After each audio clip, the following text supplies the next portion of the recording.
ഞാൻ ആ സമയത്തോടെ ഉണ്ടായിരുന്നെങ്കിൽ ഇങ്ങനെ ഒന്നും വരില്ലായിരുന്നു. ഡാഡിയും മമ്മിയും വലിയ ബുദ്ധി ഉപയോഗിച്ചതാ. ഏതായാലും അവരുടെ മകനായ എനിക്കും ആ ബുദ്ധി കുറച്ച് കിട്ടുമല്ലോ. ചേച്ചി ധൈര്യമായിരിക്കും, ഞാൻ എല്ലാം ശരിയാക്കാം. വരൂ.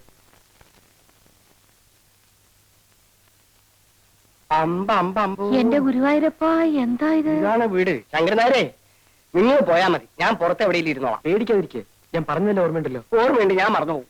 വല്ല വഴക്കോ അക്കാളോ വേണ്ടി വരുമോ? ചിലപ്പോ. അയ്യോ, വഴക്കടേ ഞാൻ വാടോ. ഇതിലും ഭേദം വല്ല ധർമ്മക്കാരെയും പിടിച്ചോണ്ട് വന്നാൽ മതിയായിരുന്നു. തന്തയെന്നും പറഞ്ഞ് നടക്കണു.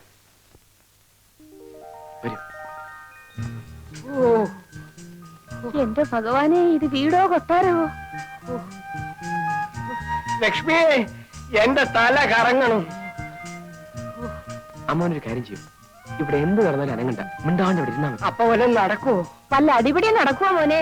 അതൊക്കെ ഞാൻ നോക്കിക്കൊള്ളാം. അയ്യോ, അവിടെ എങ്ങാനും വയ്ക്കടോ അലവലാതി തന്നെ കെട്ടി വലിച്ചോണ്ട് വരാൻ പോയത് ആവത്തായല്ലോ.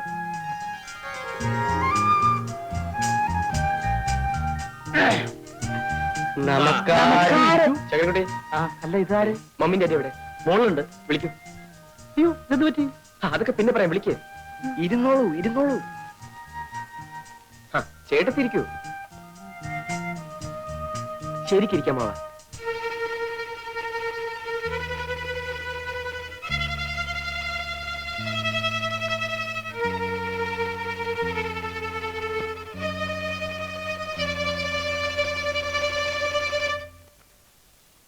എന്താ എല്ലാവരും കൂടി ഇങ്ങോട്ട് പോകുന്നത്?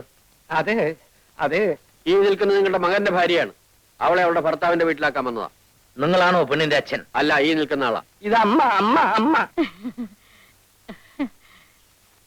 ചേച്ചി, കഴിഞ്ഞതെല്ലാം പോട്ടെ, ഒന്നുമില്ലെങ്കിലും നമ്മള് പെണ്ണുങ്ങൾ. മാറി നിൽക്കൂ. ലക്ഷ്മി, ഇങ്ങോട്ട് പോര്, പോര്, പോര്, പോര്. തന്റെ പേരെന്താ? നായർ. ഞങ്ങളെ അറിയിക്കാതെ ഞങ്ങളുടെ മകന്റെ കല്യാണം നടത്തുന്നത് ഇവിടുത്തെ മര്യാദയാ. അതിപ്പോ നിങ്ങളൊന്നും പറയണ്ട, കുട്ടിയുടെ അച്ഛൻ പറയട്ടെ. അയാൾ പറയില്ല. അയാൾക്ക് ദേഷ്യം വന്നാൽ ഇന്ന് വിറക്കേയുള്ളൂ. പിന്നെ വല്ല വെട്ടോ കുത്തോ വല്ല നടക്കുമെന്ന് പറയാൻ പറ്റില്ല. ഇവരെ കൂട്ടിക്കൊണ്ടൊന്നും നീയാണോടാ? എനിക്ക് വേറെ വഴിയില്ലായിരുന്നു മമ്മി. ഇത് കണ്ടോ, എന്നെ ഇവിടെ തനിച്ചാക്കിട്ട് ഡാഡിയും മമ്മി വിനോദിനെ മാത്രം കൂട്ടിക്കൊണ്ടൊന്നില്ലേ? നാട്ടുകാർ എന്നെ ഖരാവ് ചെയ്തു. എന്നിട്ട് അവര് തല്ലിയോ? തല്ലിയൊന്നോ? നേതാവ് വന്നില്ലായിരുന്നെങ്കിൽ അവരെന്നെ കൊന്നേനെ. എനിക്ക് സംസാരിച്ചു നിൽക്കാൻ നേരമില്ല. നിങ്ങൾ ഈ പെൺകുട്ടിയെ നിങ്ങളുടെ മകന്റെ ഭാര്യയായി സ്വീകരിക്കുന്നോ ഇല്ലയോ? സ്വീകരിച്ചില്ലെങ്കിൽ എന്ത് ചെയ്യും? എന്താ ചെയ്യാമെന്ന് കാണിച്ചു തരാം. വരൂ കുട്ടി. അയ്യോ, നേതാവ് പോകരുത്. ഡാഡിയോടും മമ്മിയോടും ഞാനും സംസാരിച്ചു നോക്കട്ടെ. എന്നാ വേഗോട്ടെ. മമ്മി, ഡാഡി, ഒരു മിനിറ്റ്. ശങ്കരനായരെ, എനിക്കൊരു മൂത്രശങ്ക. സാരമില്ല. ലക്ഷ്മി, നമുക്ക് നമ്മുടെ വാസുണി തന്നെയായിരുന്നു ഭേദോട്ടോ. നാട്ടുകാരൊക്കെ ചേർന്ന് ജാതിയായിട്ട് ഇങ്ങോട്ട് വരാനിരുന്നതാ. ഞാൻ നേതാവിന്റെ കാല് പിടിച്ച് പറഞ്ഞുകൊണ്ടാ നേതാവ് മനസ്സ് മാറ്റിയത്. നാട്ടുമ്പുറം പണ്ടത്തെ നാട്ടുമ്പുറം എന്നല്ല ഇപ്പോ. എന്റെ അമ്മാവന്റെ വീടിന്റെ മുമ്പിൽ ഒരു ഗർഭസത്യാഗ്രഹം നടന്നു. എന്റെ അമ്മോ, ഞാൻ പോലീസിന് ഫോൺ ചെയ്യാം. ഡാഡി എന്താണ് ഈ പറയുന്നത്? ജാഥ ഇവിടെ വരിക, പോലീസ് ലാത്തി ചാർജ് നടത്തുക, നാളെ പത്രത്തിൽ ന്യൂസ് വരിക, ഡാഡിയുടെ മമ്മിയുടെ സ്റ്റാറ്റസ് പിന്നെ എന്താകും? അയ്യോ, അത് വേണ്ട. ആരും അറിയാതെ കാര്യം ഇങ്ങനെ ഒതുക്കി കിട്ടിയാ മതി. മമ്മി, ഞാനൊരു വഴി പറയട്ടെ. തൽക്കാലം സന്തോഷം ഭാവിച്ച് പെണ്ണിനെ ഏറ്റെടുക്കുക, മറ്റുള്ളവർ പോട്ടെ. ബാക്കി കാര്യങ്ങൾ നമുക്ക് പിന്നീട് ആലോചിക്കാം. രണ്ടിലൊന്ന് ഉടനെ അറിയണം. അത് അറിഞ്ഞിട്ട് വേണം ഞങ്ങളുടെ ഭാവി പരിപാടികൾ ആസൂത്രണം ചെയ്യാൻ. ഡാഡി വരൂ.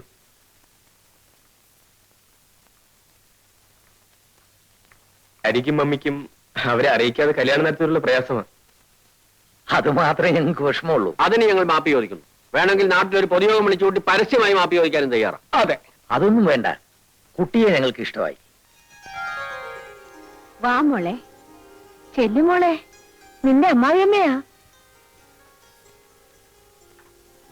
നിങ്ങളിവിടെ എങ്ങനെ എത്തി? മോനെ, എനിക്കും ഡാഡിക്കും രാധയെ വളരെ ഇഷ്ടപ്പെട്ടു. അതെ, ഇനിയിപ്പോ പ്രശ്നങ്ങളൊന്നും ഇല്ലല്ലോ. എന്ത് പ്രശ്നം? ഓ, മനസ്സിനൊരു സമാധാനമായി. കൽപ്പന, രാധയെ അകത്തേക്ക് കൂട്ടിക്കൊള്ളൂ. വരൂ. ഇന്ന് മോളെ വരിക്കച്ചക്കയാ, അമ്മായിയമ്മയ്ക്ക് നാത്തനും കൊടുക്കൂ. ഞാൻ കൊണ്ടുവയ്ക്കാം. ആ മോളെ, ദാ പെട്ടി ഞാൻ എടുക്കാം. വരൂ, ചെല്ലുമോളെ.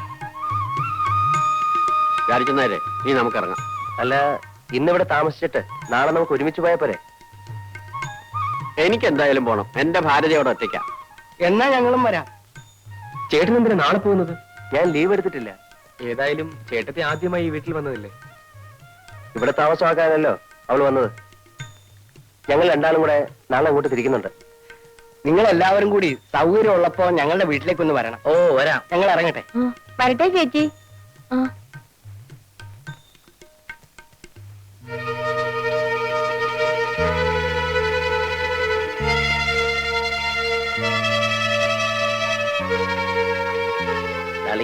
Take it easy. ഈസി ആയിട്ട് എടുക്കാനോ? എന്നെ തോൽപ്പിച്ചെന്നായിരിക്കും അവരുടെ വിചാരം. ഈ ലീല ആരാണെന്ന് അവർക്ക് അറിഞ്ഞൂടാ. Then what is your plan? എന്റെ വിനു മിസ്സിസ് തമ്മിയുടെ മോളെ തന്നെ കല്യാണം കഴിക്കും. അപ്പോ ഈ കുട്ടിയോ? അവളെ എന്ത് ചെയ്യണമെന്ന് നമുക്ക് ആലോചിക്കാം. ഇതാ ഇതിലേത് വേണമെങ്കിലും എടുത്തോളൂ.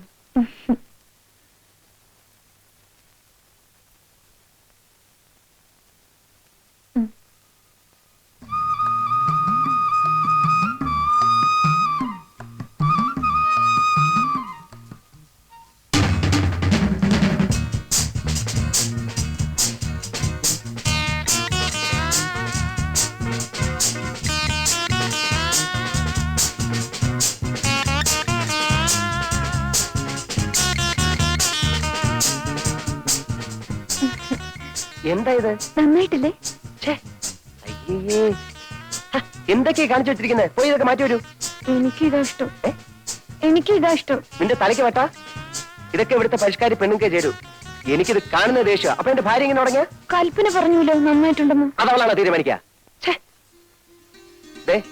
എന്റെ ഭാര്യ വേഷത്തിലും ഭാവത്തിലും ഒരു നാടൻ പെൺകുട്ടിയായിരിക്കണമെന്ന് എനിക്ക് നിർബന്ധമുണ്ട്. 7 വെളുപ്പിന് എണീറ്റ് കുളിച്ച് മുടിയിൽ തുളസിക്കതിർ ചൂടി നെറ്റിയിൽ ചന്ദനക്കുറിയിട്ട് ചുണ്ടിൽ മന്ദഹാസവുമായി ചുണ്ടത്തി ചായയൊക്കെ വാരിത്തേക്ക് ആരാ നിന്നോട് പറഞ്ഞേ? തൂത്തളഞ്ഞ്. എനിക്കിതാ ഇഷ്ടം. രാധ നിന്നേക്കാൾ കൂടുതൽ ലോകം കണ്ടിട്ടുള്ളതാണ് ഞാൻ. എന്നിട്ടാണ് ഈ പഴഞ്ചൻ സ്വഭാവം വെച്ച് നടക്കുന്നത്.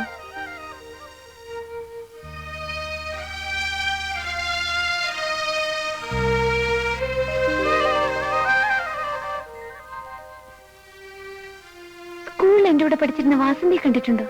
ഞാൻ എങ്ങനെ കാണാനാ? അവളുടെ കല്യാണം കഴിഞ്ഞ് പോയ ശേഷം ഒരു വരവ് വന്നു.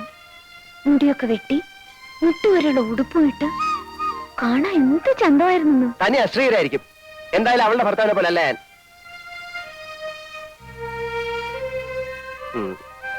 ഏതായാലും കഴിഞ്ഞതൊക്കെ പോട്ടെ. നമ്മളമ്മ വെറുതെ വഴക്കിട്ട് സമയം കളയണ്ട. രാധ പോയി വേഷമൊക്കെ മാറ്റി വരൂ. എനിക്ക് കുറേയേറെ കാര്യങ്ങൾ നിന്നെ പറഞ്ഞു മനസ്സിലാക്കാറുണ്ട്. മോളെ നമുക്കൊരു സിനിമ കാണാൻ പോവാം. വേണ്ട വേണ്ട, ഞാൻ സിനിമ കാണാറില്ല. നിന്നോടല്ലോ അവളോടല്ലേ ചോദിച്ചത്. ഇവനൊരു പ്രത്യേക സ്വഭാവക്കാരനാ. ഇവൻ വരില്ല. നമുക്ക് പോവാം മോളെ. അമ്മേ, രാധ വരുന്നില്ല. അമ്മ പൊയ്ക്കോളൂ. എനിക്ക് സിനിമ കാണണം. നമുക്ക് പോവാനേ. വേണ്ടാത്തവരോട് എന്തിനാ നിർബന്ധിക്കാൻ പോകുന്നത്? നമുക്ക് പോവാം മോളെ. ദേ നിനക്ക് പൊടിയരി കഞ്ഞി ചമ്മന്തി ഉണ്ടാക്കാൻ പറഞ്ഞിട്ടുണ്ട്. ഞങ്ങൾ പുറത്ത് ആഹാരം കഴിച്ചിട്ട് വരും. വാ മോളെ.